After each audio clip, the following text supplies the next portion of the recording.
छठवीं शताब्दी से लेकर आज तक काफी लंबा अरसा गुजर चुका है और इसी के साथ तकरीबन 1500 वर्ष से एक हवेली अभी भी वीरान पड़ी हुई है, जहां आज भी रात के अंधेरे में सुनाई देती है पायलों की झनकार। सदियों पुराने इतिहास को अपने सीने में दफन किए इस हवेली में सूरज ढलते ही सन्नाटा पसर जाता है। लोगों की माने तो इस आलीशान हवेली में कई अजीब और डरावने वाकये हुए हैं, जो आज भी बसरूद बरकरार है। रहस्य, रोमांच और डर को बयां करती इस पुरानी विरासत में लोग बाग रात में कदम रखने से भी कतराते हैं। इलाकाई लोगों का मानना है कि गुजरे 1500 सालों से यहाँ पर कोई रहता है जिसकी मौजूदगी सूरज के छिपते ही सुनाई पड़ने लगती है। देखिए ये खास रिपोर्ट।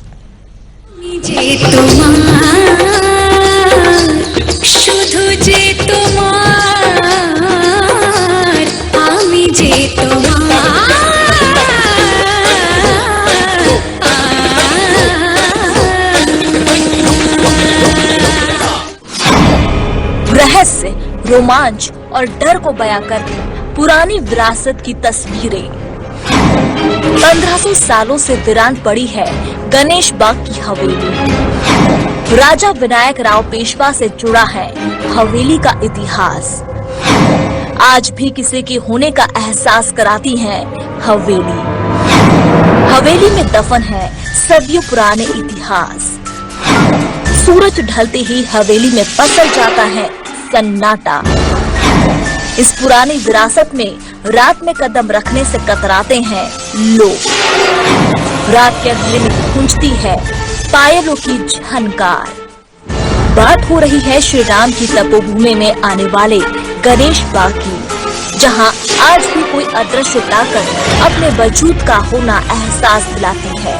कभी अपनी खूबसूरती और शान शौकत के लिए पहचाने जाने वाले इस महल में आज भी कोई बरस करता है, जिसकी पायलों की आवाज रात के सन्नाटे को चीर कर रख देती है। इस महल को बने हुए तकरीबन 1500 सालों से ज्यादा का वक्त गुजर चुका है, जहां अब तक इस हवेली के रहस्य का पर्दा अभी तक नहीं हट पाया और गुजरे वक्त के साथ 21वीं सदी में भी ये रहस्य आज भी बरकरार है। कई सदियों पहले लगने वाले राजा के दरबार में नर्तकियां अपने हुनर का प्रदर्शन इसी बाग में किया करती थी। यहाँ के लोगों का कहना है कि रात के अंधेरे में आने वाली पायल और घुंघरू की आवाज कहीं न कहीं उन्हीं नर्तकियों की चहलकदमी के चलते महल में गूंजा करती है।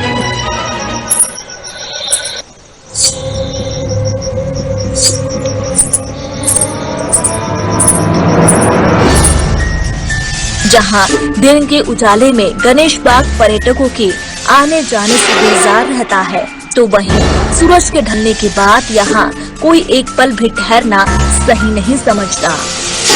यहाँ का इतिहास ये है कि जो है सारा दिन तो पब्लिक चलती है तो कोई दिक्कत नहीं होती है, और सूर्य अस्त होने के बाद हम लोग पब्लिक निकाल देते हैं गेट के बाहर।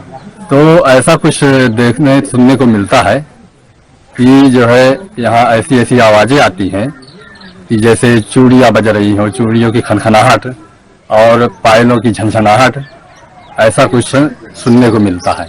रात के दौरान यहाँ अजीब तरह की आवाजें आती हैं। पायल की आवाज है जैसे, और चूड़ियों की खनखन की आवाज है। ये अजीब तरह की आवाजें आती हैं। वैसे हम लोग को यहाँ रात में आना तो वर्जित है। मिनी खजुराहो के रूप में पहचाने जाने वाले इस गणेश बाग की आलीशान इमारतें इस पूरे वाकये को लेकर रहस्यमयी बनी हुई है। इस हवेली का इतिहास राजा विनायक राव पेशवा से जुड़ा हुआ बताया जाता है। लोगों की अगर माने तो शानो शौकत से लबरेज इस हवेली को राजा विनायक राव पेशवा ने बनवाया था। हवेली की खूबसूरती को एक कुआं और एक बावड़ी ने आज भी अपने आगोश में ले रखा है।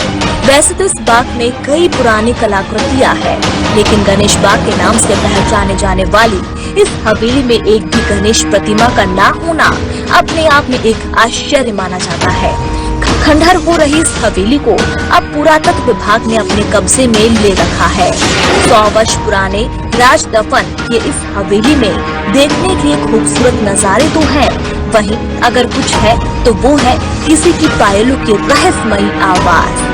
जो आज भी किसी न किसी की जिंदा होने की प्रामाणिकता पर मोहर लगाकर इसे आज भी अनसुलझा रहस्य बनाए हुए हैं। यहाँ रात्रि में अक्सर तरह तरह की आवाज आती है, घुंघरू की आवाज आती है, छन की आवाज आती है और चूड़ियों की आवाज आती है।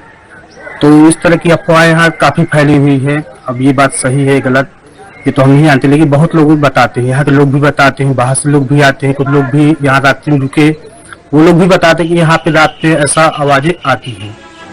इस राजशाही विरासत से जुड़ी पुरानी कहानियाँ आज भी जीवित मानी और समझी जाती हैं। लोग जहाँ रात के अंधेरे में इसकी तरफ आने में भी कतराते हैं, वहीं दिन के उजाले में यहाँ शान और शौकत और आलीशान हवेली पर भारी भीड़ नजर आती है।